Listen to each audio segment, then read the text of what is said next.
Welcome, everybody, to episode number 14 of Let's Talk. This is hosted by the Changemakers of East Texas, and I am Michelle Cox. I am a certified life coach. I work with kids and parents and any adult who wants to improve the way they think so they can improve how they feel and make better relationship choices and all those important things. So today's episode is building self-trust. And why do we need to trust ourselves? Why is that important? And how does that relate to resilience or confidence or meeting and achieving goals? So that's what we're going to explore today.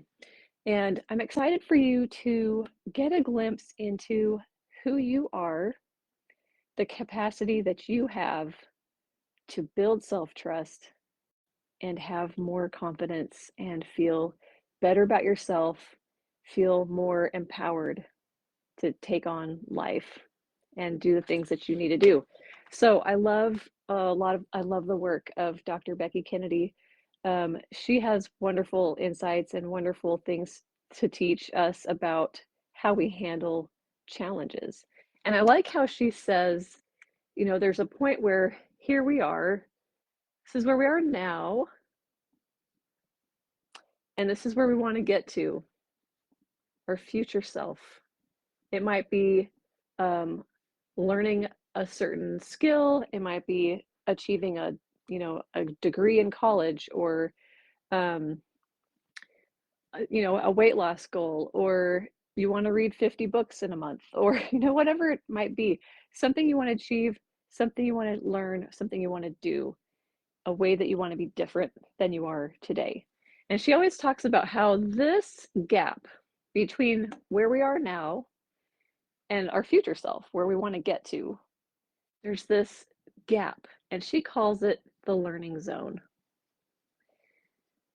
And in the learning zone, one of the primary emotions that we feel when we're in that gap between who we are now, who we want to become, or something we're trying to learn, trying to achieve, kind of that primary emotion we might experience is frustration. And if left unchecked, frustration can very easily lead to anger.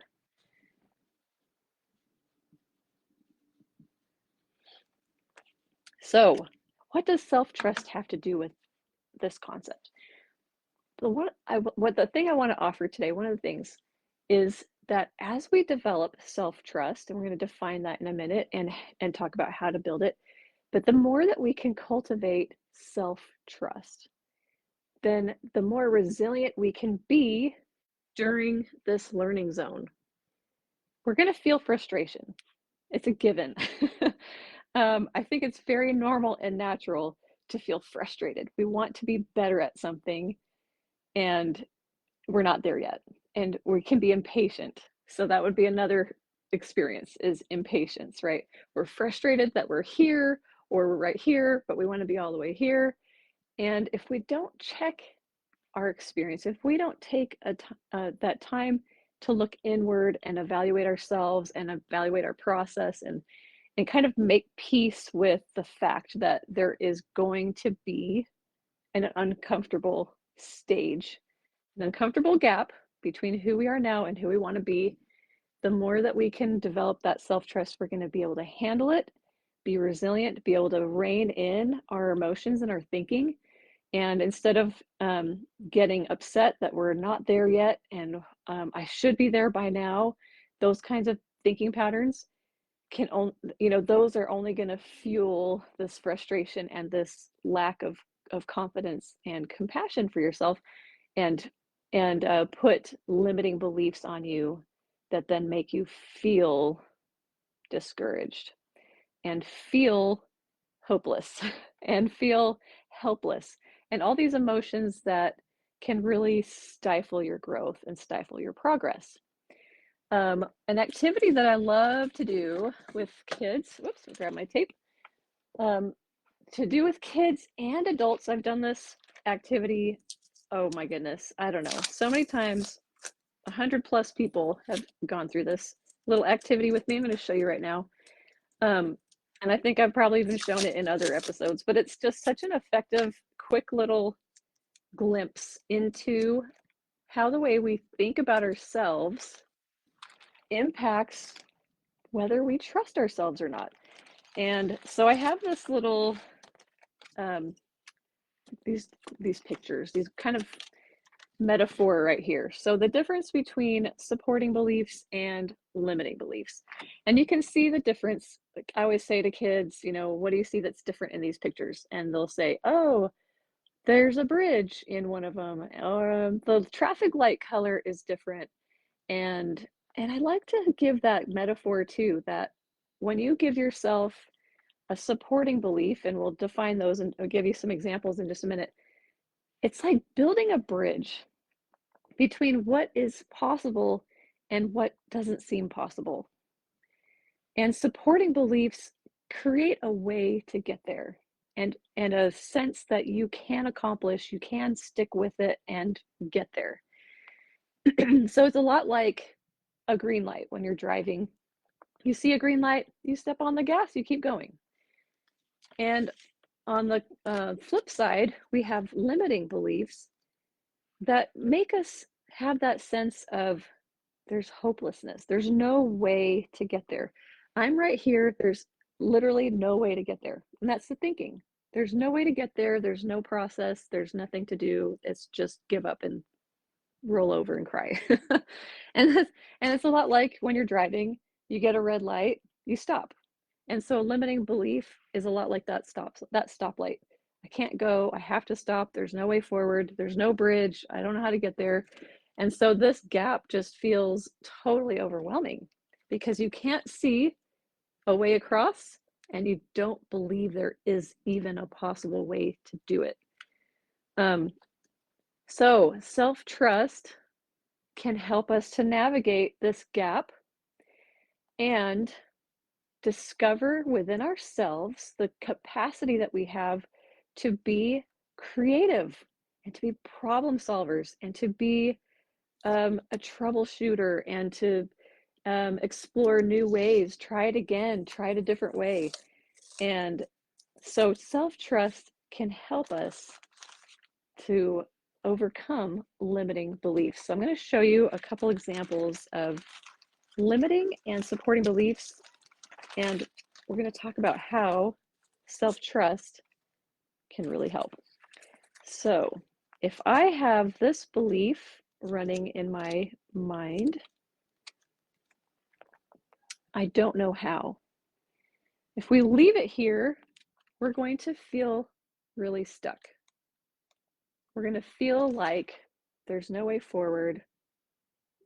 I have to give up on this dream or this plan or this goal. A child in school, if they keep running this thought, I don't know how, I don't know how, they're not going to try. Their thinking and reasoning part of their brain is going to shut down and they won't be able to learn.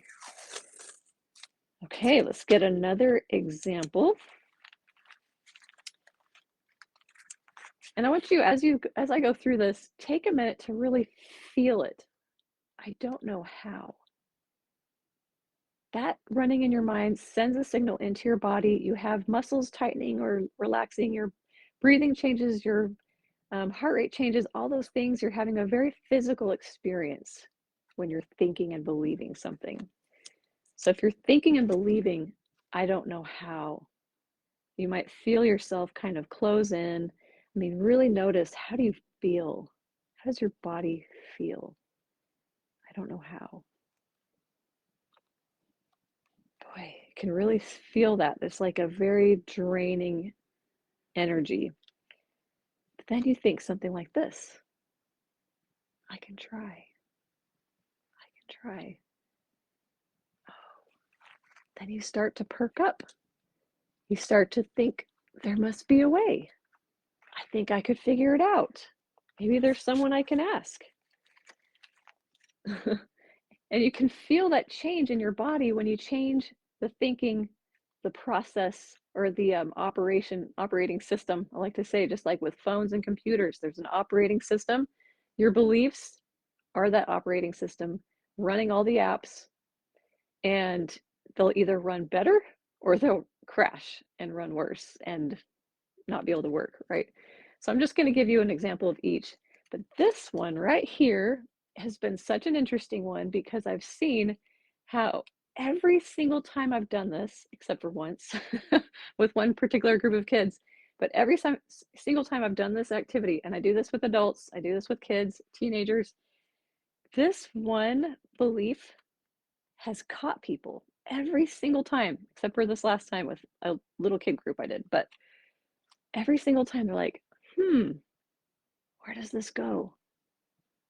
They don't think I can. And every time they hesitate, like, where does this go? They don't think I can. Does it go here? Should I feel bad if they don't think I can? Or should I kind of like stand up and rise up and say, well, I'm going to show them? And I've seen this every time. I've done this with kids who are in two-parent homes. I've done this with kids who are struggling, who have difficult home life. I've done this with women who have been homeless and who are trying to make their lives better. I've done this with people of all different kinds of backgrounds, and they've always stopped and thought, wait a second, where does this go? How does this fit in? And a lot of times, especially women that I worked with, um, kids who've been kind of in more difficult situations, they've been the ones who've been more quick to say, I think this goes here, because I want to show them that even if they don't think I can, I actually can. And isn't that fascinating? And so I was in like, yeah, it can go either way, can't it? It's up to you. What's the difference? What is the key difference to putting this belief, they don't think I can, and putting it over here and saying, well, guess what? I'm about to show you that I can. I'm going to show them that even though they don't believe in me, I do. To me, that is like the heart and soul of self trust. That independent of what anybody else thinks or believes about you, you believe in yourself. That inner trust is more powerful than what anything external is doing or saying to you. And I think this is just such a wonderful and powerful example because self trust brings confidence, self trust brings hope, it brings an enlivening experience of just you don't want to stop, you don't want to quit, you want to keep going, even though that can still be a frustrating stage, the learning zone. Um, on the other hand, think about what's the opposite? What's the opposite of self trust? And I kind of deliberated about that. Is it self um, distrust or self disbelief? And I'm not sure exactly, but I think that the difference being it's not just that you doubt yourself, it's much bigger than that. The opposite of self trust would be just a self disbelief. You just don't believe in yourself. You don't believe that you're able to reach that goal, to improve. Maybe you're trying to work on um, communication skills or managing your anger and um, managing anxiety, and you just feel like you keep blowing it and you can't, there's just no hope for you, right? So that self distrust or disbelief brings a lot of shame with it.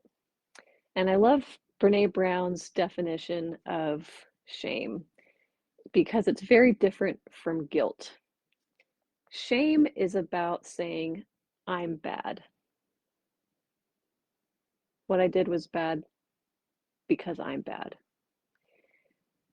Whereas guilt would say, I did a wrong thing and I don't feel good about it. I want to change. I want to do better. So guilt can motivate you to do better, be kinder, tell the truth, whatever it was that you didn't do well. And but shame is the one that's like putting up all kinds of barriers, saying I'm a terrible person, I can't change, this is how I'm stuck, I'm going to be forever and I can't do any better.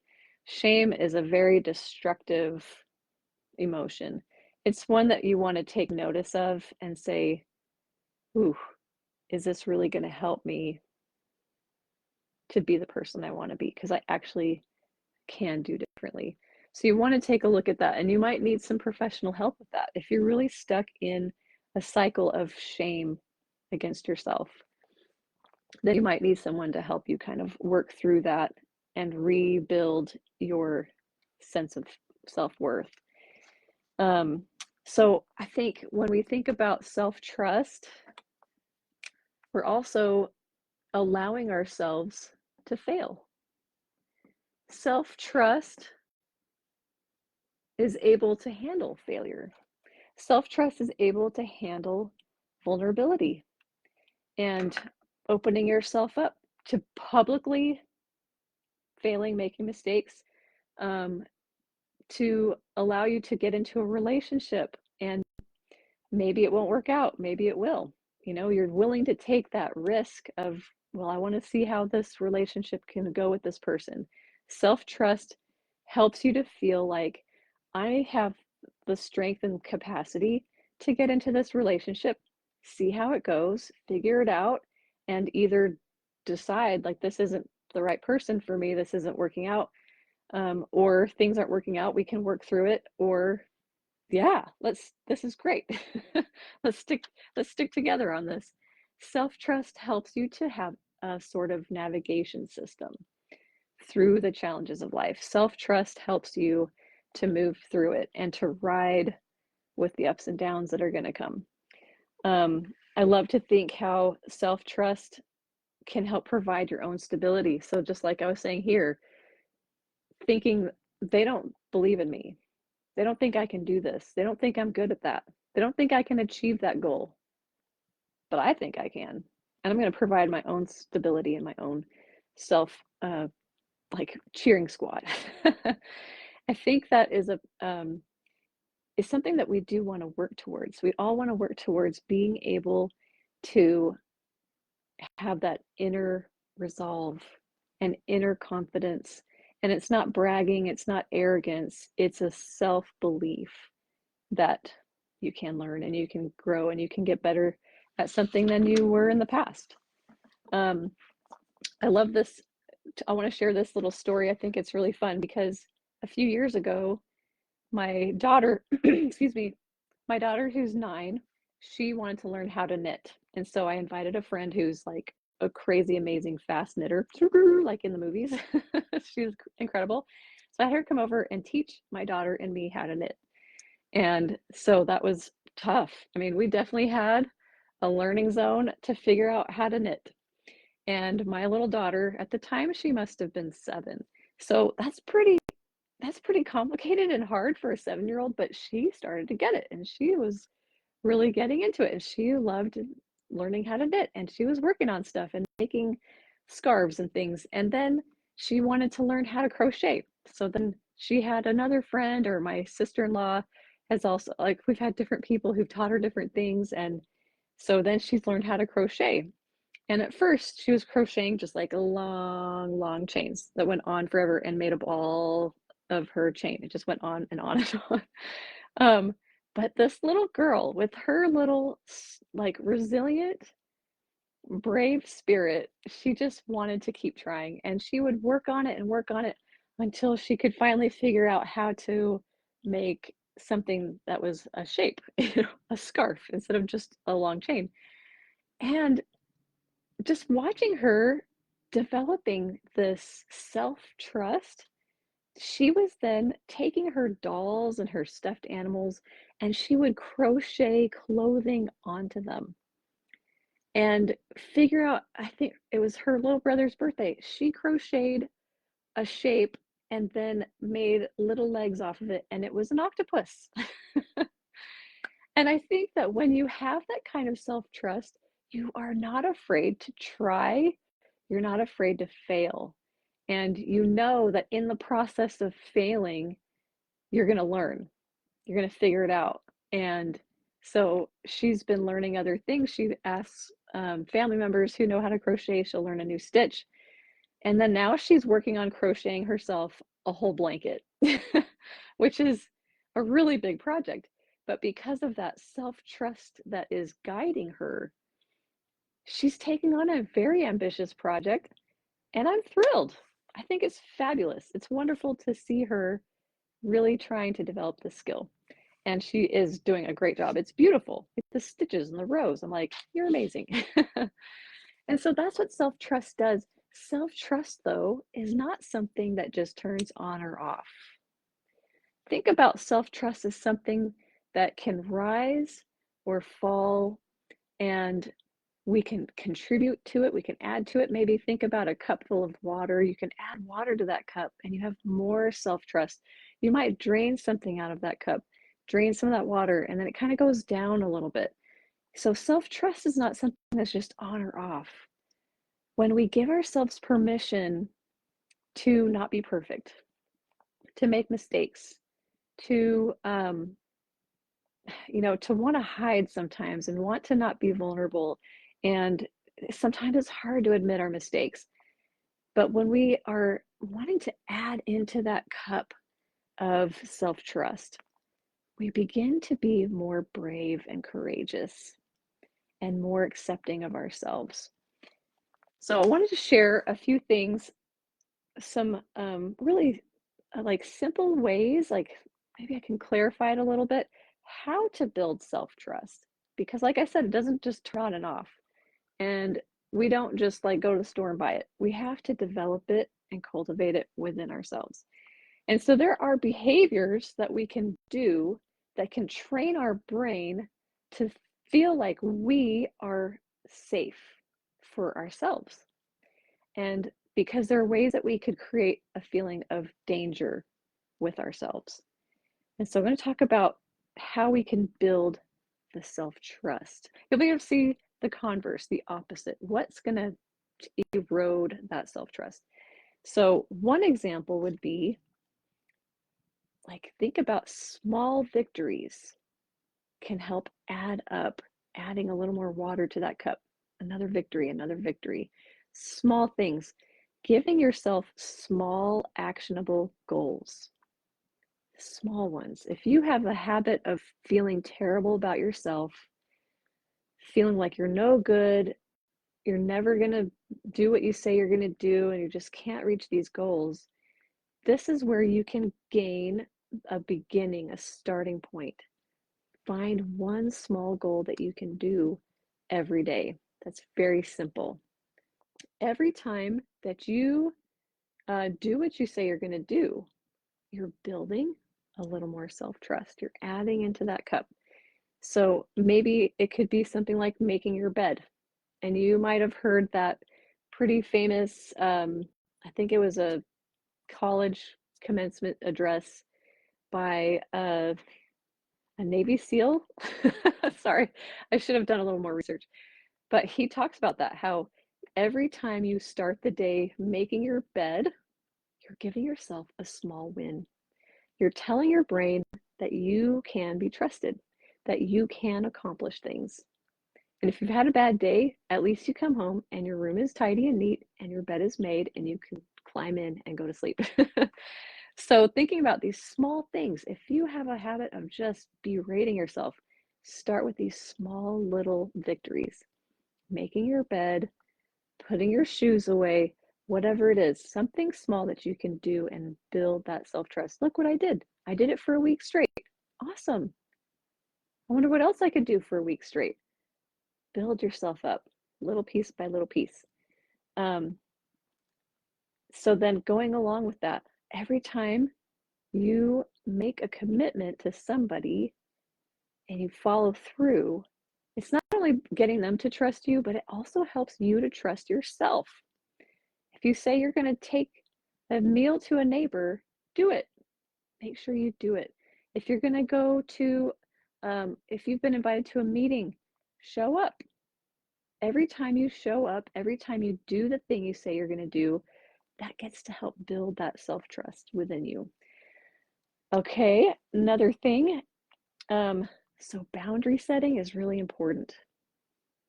Boundary setting. So if you have a family member who has set a boundary with you, I'd want you to call me before coming over. I won't let you into the house unless you call first. And you honor that. You say, okay, I want to come over. Could I? And then you call. Would it be all right if I come over? Now's not a good time. All right, what would be a good time? How about tomorrow at 2 o'clock? Great. Okay, you're honoring their boundary. That helps them to trust you, but also gives you a good feeling that you can be trusted, and therefore you trust yourself more. You can create boundaries. You can create a boundary with your children, because I talked about screen time last week. Let's talk about screen time. I have a boundary set. My children have to ask me before they can turn on the TV. So my boundary would be, if they turn on the TV, they're going to lose their chance to watch. It's over for the day and maybe the next day. If I honor that boundary that I have set and been very clear with my kids about, and I'm consistent, then they can trust that they know what to expect. They're going to trust me better. I'm also going to trust myself better.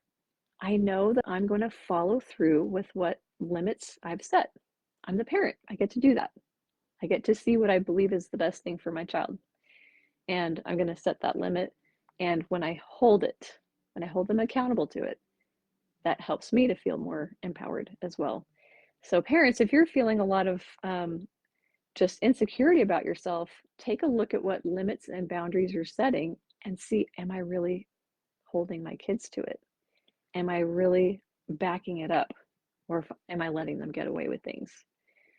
So cell phone use is a big one. It's really challenging, setting screen time limits, things like that with our kids. But the more that we stay in there and we honor ourselves with the rules that we've set, we actually build self-trust. We'll feel better and more empowered. Okay, another one is keeping confidences. If someone shares something with me that's private and personal to them, and I keep it to myself, nothing that's like I should need to tell the police about, but just, something private somebody shares with me. When I keep that confidence and I don't share it with anybody else, I actually build self-trust. It doesn't feel good to be given some private information and then share it with others. Then you're like, oh, I shouldn't have said that. What if that gets back to this person? Then you feel uncomfortable and you don't feel secure. So there's a bigger feeling of security and self-trust when you keep confidences. Another thing would be to accept responsibility and accountability for your behavior. The things you say and do. You're right, I said that. I'm really sorry, I shouldn't have said that. Instead of trying to blow it off and make it their fault, take responsibility. When you take responsibility, you build that self-trust. You're adding into your cup, and you'll have more respect for yourself. So I think respect and self-trust are very, very connected. We feel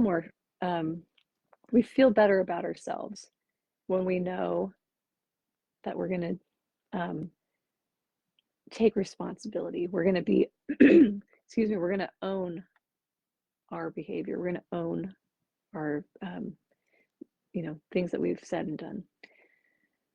And the last thing I'm going to share of how we can develop self-trust is through generosity. When we're kind to someone, we go a little bit further than maybe they even asked. If they asked for, can I borrow a couple eggs? You give them 3 or 4. Small thing, right? But just showing up early to help someone set up a classroom, or showing up early to help prepare for a meeting, or not only picking your child up from school, but having a snack ready in the car. These acts of generosity and kindness train our brain to feel safe about ourselves. I think if we're stingy and we're not wanting to share and we're kind of petty about things, we're not going to feel good. Our nervous system is going to feel uncomfortable with ourselves and our own behavior because we know deep inside what's really better to do. And so when we're not true to that, we feel out of alignment, we feel kind of yucky. So that act of generosity, like being kind, sure, you can use that. Here, take 2 of them.